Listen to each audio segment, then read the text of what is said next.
Illinois is in a financial tsunami, a crisis so severe the politicians won't tackle it, or they don't want to. No, they don't. Yesterday we told you about the most influential business leaders in Chicago, heavyweights, who are stepping up and demanding reform. Here's part 2 of Illinois is broke. Let's fix it. This state is going to experience more pain than you could imagine unless we get on top of this. You've seen the headlines. Illinois is about $14 billion in debt, but count in pensions and health care, and it's $130 billion. On one hand, we have a wonderful city and a wonderful cultural and climate, and yet people who read the financial press and see our bond ratings cut and understand the situation have to think twice before they'll move here. Is Illinois worse than any other state in the country?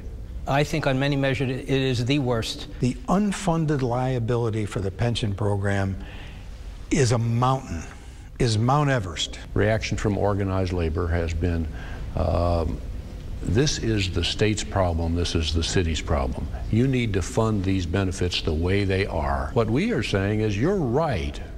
They aren't funded adequately. They need to be funded adequately, but they also need to be reformed. We live in 2-year cycles. And once we get into the last 6 or 9 months of that cycle, people say, well, we can't do anything because we have an election coming up. And this should not be based on the next election. This should be based on what will save the state for our children and our grandchildren.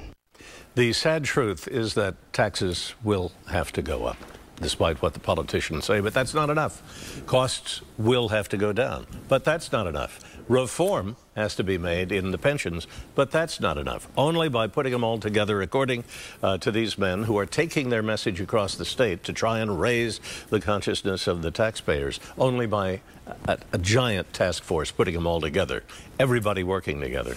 And will anything be done? but to think that they think they can get to the politicians through the things they're saying, it's whistling in the wind. There is no way a politician this time in 3 weeks, if a chance, vote for a tax increase. Just can't happen. Well, they're so reasonable, too. I said you need a screamer in there. Yeah, that's somebody true. In self-immolation out on the street to try and get some attention. Or, as the first Mayor Daley used to say, well, what trees do you plant? Well, that's true. You have any? No, I don't. Do you know anybody who does? They're so scary. Nobody wants to talk about it, you know.